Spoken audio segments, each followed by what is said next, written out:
నమస్కారం తెలుగు గంగా న్యూస్ కి స్వాగతం. ఏలూరు జిల్లా వ్యాప్తంగా ఇటీవల జరిగిన పలు సంఘటనల్లో ప్రాణాలు కోల్పోయిన వారి పట్ల దిగ్భ్రాంతి వ్యక్తం చేస్తున్నట్లు పోలవరం ఎమ్మెల్యే చిర్రి బాలరాజు అన్నారు. వేసవి సెలవుల నేపథ్యంలో విహార యాత్రలకు అలాగే పలు ప్రాంతాలు సందర్శనలకు వెళ్లేటప్పుడు తల్లిదండ్రులు తమ పిల్లల పట్ల సరైన జాగ్రత్తలు తీసుకుని వారి కదలికను గమనిస్తూ బాధ్యతగా వ్యవహరించాలని కోరారు. ఇటీవల జిల్లా వ్యాప్తంగా వేరువేరు సంఘటనల్లో నిర్లక్ష్యంగా ప్రాణాలు కోల్పోయిన వారి సంఖ్య 20 మందికి చేరడం బాధాకరమని, ముందస్తుగా వారి పట్ల బాధ్యతగా వ్యవహరించి ఉంటే ప్రాణ నష్టం తీవ్రత తగ్గేదని, కొన్ని రోజుల క్రితం బుట్టాయిగూడెం మండలం దోర్మాడిమిడి అలివేరు ప్రాజెక్టులో ప్రమాదవశాత్తు 2 చిన్నారులు మృతి చెందిన ఘటన ఆయన్ని కలిసివేసిందని అన్నారు. ముందుగానే మెలకువగా ఉండి పిల్లలు కదలికలు గమనించాలని ఎమ్మెల్యే చిర్రి బాలరాజు ప్రతి తల్లిదండ్రులకు విజ్ఞప్తి చేశారు. నమస్కారం అండి.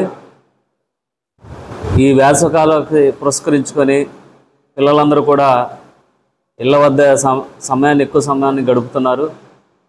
వారిని సరదాగా బయటకు తీసుకెళ్లాలని తల్లిదండ్రులందరూ కూడా కొన్ని జలాశయాల వద్దకు తీసుకెళ్ళడం జరుగుతుంది. అలాగే విహారయాత్రలకి కొన్ని ప్రదేశాలకు తీసుకెళ్ళడం జరుగుతుంది. అక్కడ ఏదైనా జరగరాని జరిగితే చిన్నపిల్లల ప్రాణాలు పోయేటువంటి పరిస్థితి ఉంది. కనుక తల్లిదండ్రులకి విజ్ఞప్తి చేస్తున్నాం, మీరందరూ కూడా ఇలాంటి విహారయాత్రలకి తీసుకెళ్ళకండి పిల్లల్ని. గత 2 రోజుల క్రితం ఏదైతే బుట్టాయిగూడెం మండలం దొర్మామిడి డ్యాములో ఒక 2 పిల్లలు చనిపోవడం జరిగింది.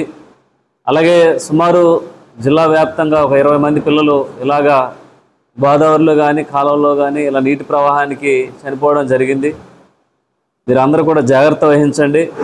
పిల్లల్ని అలాంటి ప్రమాద ప్రదేశాలకు తీసుకెళ్లకుండా ఎక్కడైనా ఆట విడుపులకు ఉన్నటువంటి పార్కులకు కానీ లేకపోతే చిన్న చిన్న సినిమాలకు కానీ తీసుకెళ్ళండి.